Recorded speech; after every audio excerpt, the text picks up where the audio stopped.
امرت ہیں تیرے بول تو پیغام زندگی، تیرے سوا نہیں کوئی آواز وقت کی۔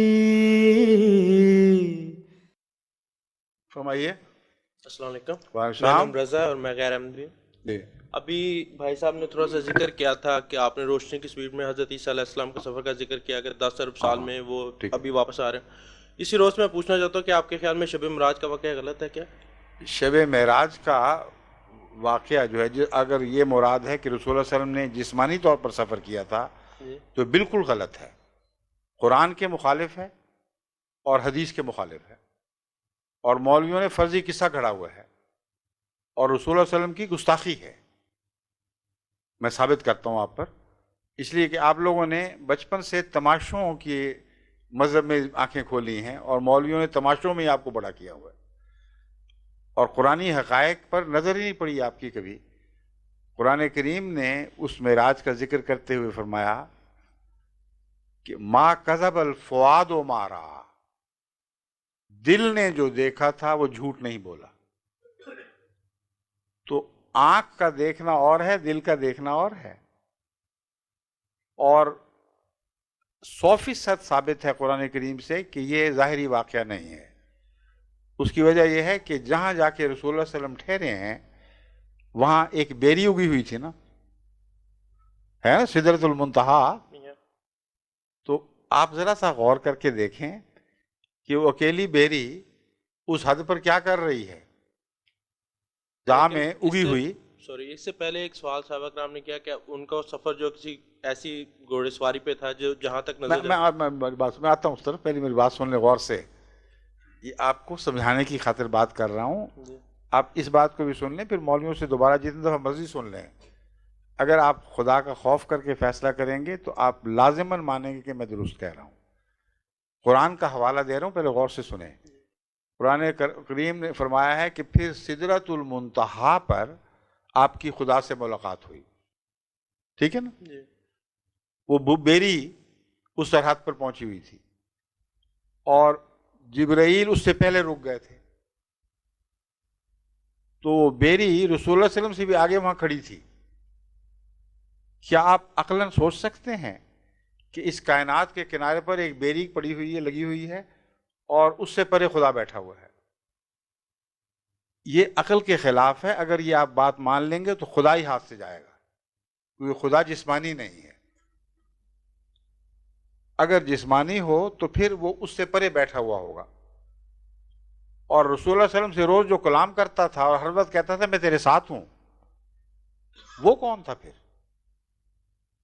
اور وہ کون تھا جس نے کہا اسرا بعبدہ لیلا من المسجد الحرام الی المسجد الاقصی، کہ وہ خدا جو تو اس کو ساتھ لے کر چلا ہے محمد رسول اللہ کو، تو وہ خدا تو ہر وقت ساتھ تھا۔ اس لیے ظاہری معنی کرنا انتہائی عقل کے خلاف بات ہے، اور قرآن اس کو قبول کر ہی نہیں سکتا، کیونکہ اس کا مطلب یہ ہے کہ جہاں رسول اللہ صلی اللہ علیہ وسلم تھے وہاں خدا نہیں تھا، اور وہاں بیٹھا ہوا تھا جہاں بیری اگی ہوئی ہے، اور بیری آپ سے بھی آگے تھی، اور مخلوق میں سے ایک چیز بیری ہے جو نعوذ باللہ کائنات کے مقصد اعلیٰ محمد رسول اللہ سے بھی آگے بیٹھی ہوئی ہے۔ اگر آپ اس کو اس طرح ظاہر پر محمول کرتے ہیں تو دین دنیا کا کچھ بھی باقی نہیں رہتا، اور اگر آپ اس کا معنی پڑھنا شروع کریں تو حدیثوں میں اس کے معنوں کی وضاحت موجود ہے۔ سب سے پہلی اہم بات میں یہ بیان کروں گا کہ آپ بخاری شریف کی وہ حدیث ذرا اٹھا کر دیکھیں جس میں معراج کا ذکر ہے۔ اس کے آخر پر کیا لکھا ہوا ہے؟ لکھا ہوا ہے جب رسول اللہ صلی اللہ علیہ وسلم کا معراج کا سفر مکمل ہوا ثم استيقظ، پھر آپ کی آنکھ کھل گئی۔ یہ کیوں نہیں لکھا کہ واپس آ گئے؟ صاف پتہ لگتا ہے کہ کشف ہے یہ، کیونکہ یہ تو عجیب بات ہے کہ سفر پہ جسم روانہ ہوا ہو اور واپسی پہ آنکھ کھلے۔ تو صاف لگ رہا ہے کہ قرآن کریم نے جس کشف کا ذکر فرمایا ہے وہ روحانی کشف ہے۔ چنانچہ ما کذب الفؤاد ما رأى ایک فیصلہ کن آیت ہے کہ دل نے جو دیکھا جھوٹ نہیں بولا۔ اب واقعات کو آپ غور سے سنیں، پھر احمدی تشریح بھی سن لیں اور دوسری غیر احمدی تشریح بھی سن لیں، پھر فیصلہ خود کر لیں۔ ہمارے نزدیک کائنات کا خدا کسی ایک سمت میں نہیں ہے۔ قرآن فرماتا ہے فَأَيْنَمَا تَوَلُّوا فَثَمَّ وَجْهُ اللَّهِ، تم جس طرف بھی منہ کرو گے وہیں اسی طرف خدا ہے۔ تو یکجہتی خدا صرف مولوی کے دماغ کا خدا ہے، قرآن کا خدا ہر سمت میں ہے، اور اس مضمون کی آیات اور بھی ہیں اور کثرت سے ہیں جو بتاتے ہیں کہ ہر جگہ ہر وقت ہمہ طرف خدا موجود ہے، اور اس کے وجود سے کوئی جگہ خالی نہیں۔ تو ایک سمت میں خدا کا عرش ہونا اور باقی سمتوں کا اس سے خالی ہو جانا، یہ ایک نہایت لغو خیال ہے جو ایک جاہل انسان رکھ سکتا ہے، صاحب عرفان آدمی سوچ بھی نہیں سکتا ایسی بات۔ دوسری بات یہ کہ بیری سے کیا مراد ہے؟ جماعت احمدیہ کی تشریح یہ ہے کہ بیری حد کی نشانی ہوا کرتی ہے۔ یہ وہی بات ہے جو آپ نے چھیڑی تھی کہ علامتیں ہیں یا لفظی ہے۔ جو الہی کلام ہے وہ لفظاً اکثر اوقات نہیں سمجھا جا سکتا جب تک اس کے عرفان کے معنی نہ سوچے جائیں۔ بیری حد کی نشانی ہوتی ہے۔ آج بھی پنجاب میں، اگر آپ پنجاب کے ہیں تو آپ دیکھتے ہوں گے باڑوں پر بیریاں لگائی جاتی ہیں، اس لیے کہ کانٹے دار ہے، گزرنے نہیں دیتی اور اچھی حفاظت کرتی ہے کنارے کی، علامت ہے کہ یہاں ایک خط ختم دوسری شروع۔ تو بیری ایک نشان تھی تخلیق کی حد کا، اس سے آگے خدا کی تنزیہی صفات شروع ہیں، اور کسی بندے کو خواہ وہ نبی بھی ہو انسان کی حدود سے تجاوز کرنے کا اختیار نہیں، یہ علامت تھی۔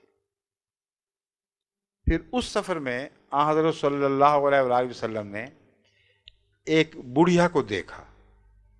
حدیثوں میں آتا ہے ایک بڑھیا عورت آپ کے سامنے آئی اور اس نے 3 پیالے پیش کیے، ایک پیالے میں شراب تھی، ایک میں پانی تھا اور ایک میں دودھ تھا،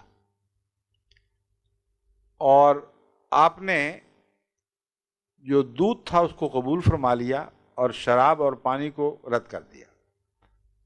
جبرائیل جو ساتھ تھے انہوں نے کہا آپ نے بالکل ٹھیک کیا ہے، اور یہ جو عورت ہے بڑھیا، یہ دنیا ہے جو بڑھیا بن کر آپ کو دکھائی دی ہے، کیونکہ قدیم کی چیز جو ہمیشہ سے چلی آ رہی ہو، بظاہر اربوں سال سے آ رہی ہے، اس کو آپ بڑھیا ہی بتائیں گے نا۔ تو جس طرح کہانیوں میں ایک علامت ہوتی ہے، اس طرح یہ بڑھیا دنیا کی مثال تھی۔ اگر آپ لفظی مانیں گے اور اصرار کریں گے تو مطلب یہ ہے کہ اس وقت ساری دنیا سمٹ کر ایک بڑھی بن گئی تھی۔ کوئی دنیا کا معقول آدمی ایک لمحہ کے لیے بھی اس کو نہیں مانے گا، یہ مولوی بھی نہیں مانتے کہ ایک وقت میں جس وقت معراج تھا نیچے کچھ بھی نہیں تھا، وہ سارے سمٹا کے ایک بڑھیا بن چکے تھے، کیونکہ صحابہ موجود تھے، وہ گواہیاں دیتے ہیں کہ ہم تھے، اور وہ واقعات بیان کرتے ہیں، وہی انہی کی روایتیں تو ہم تک پہنچی ہیں۔ تو اس لیے بڑھیا کی تعبیر کرنی پڑے گی، اور جبرائیل علیہ السلام نے کر بھی دی۔ آپ نے فرمایا یہ دنیا ہے، یہ تیری آزمائش کے لیے آئی تھی۔ اب آزمائش میں کیا چیزیں تھیں؟ 3، ایک دودھ، ایک شراب، ایک پانی۔ اب آپ دیکھیں کہ پانی زندگی کے لیے ضروری ہے نا؟ ضروری، زندگی کو قائم رکھنے کے لیے پانی ضروری ہے، مگر پانی توانائی نہیں پیدا کرتا، اس کے لیے خوراک چاہیے۔ پانی پی کے ایک آدمی برا حال کر لے، جب تک بھوک نہیں مٹے گی پانی اس کی زندگی کو لمبا تو کر دے گا مگر طاقت نہیں دے سکتا۔ شراب طاقت دیتی ہے، اور شراب پینے والا ایک دم اپنے آپ کو زیادہ مضبوط سمجھتا ہے، جوش آ جاتا ہے اس کو، لیکن یہ بات بھول جاتا ہے کہ وہ طاقت شراب نے نہیں دی، اس کے اپنے خون نے گھل گھل کے وہ طاقت دی ہے، اور یہ دھوکہ ہے محض کہ اسے توانائی نصیب ہوئی ہے۔ اس کا اپنا خون جلد گھل کر توانائی میں تبدیل ہوا ہے، کیونکہ شراب کا یہ اثر ہوا کرتا ہے۔ اس طرح ہے جیسے بلی کہتے ہیں ریتی چاٹ رہی تھی تو چاٹتے چاٹتے زبان چاٹ گئی اپنی، مگر اپنا ہی خون چاٹ رہی تھی۔ تو ایک شرابی جو طاقت حاصل کرتا ہے وہ اپنے بدن میں موجود طاقت جسم سے ہی حاصل کرتا ہے۔ دودھ ایک ایسی غذا ہے جو مکمل ہے۔ دودھ کے دوران نہ پانی کی ضرورت، نہ روٹی کی ضرورت، نہ کسی پھل کی ضرورت، کیونکہ بچہ خدا تعالیٰ نے ثابت کر دیا ہے 2 سال تک مسلسل صرف دودھ پر پلتا ہے، اس کے بال بھی بڑھتے ہیں، اس کی آنکھیں بھی بڑھتی ہیں، اس کا خون بڑھتا ہے، اس کے جسم کے عضلات بڑھتے ہیں، ہڈیاں بڑھتی ہیں، ناخن بڑھتے ہیں۔ کون سی چیز ہے جس کی کمی آئی ہو اس میں؟ جو بچہ ماں کے دودھ پر پلتا ہے اور دوسرا کچھ نہیں کھاتا، اس کی صحت میں کبھی کمزوری دیکھی ہے آپ نے؟ نہیں۔ تو یہ پیغام ہے۔ پیغام یہ ہے کہ محمد رسول اللہ کی شریعت کامل ہے، ایسی کامل شریعت ہے کہ اس کے بعد کسی اور شریعت کی طرف منہ کرنے کی ضرورت نہیں ہے۔ اس کے اندر پانی کی طاقت بھی ہے، اس کے اندر جسم کے خوراک کی توانائی کی طاقت بھی موجود ہے۔ تمہاری ساری نشو و نما کے لیے یہی دین کافی ہے۔ تو ہم جو معنی کرتے ہیں، ہم تو رسول اللہ علیہ وسلم کی شان کو اب ان معنوں میں اور بڑھتا ہوا دیکھتے ہیں۔ جو لغو تماشے ڈھونڈنا چاہتے ہیں وہ یہی سمجھیں گے کہ ایک بڑھیا آئی اور اس نے یہ پیش کیا اور پھر بڑھیا چلی گئی، اس میں کیا فائدہ ہوا؟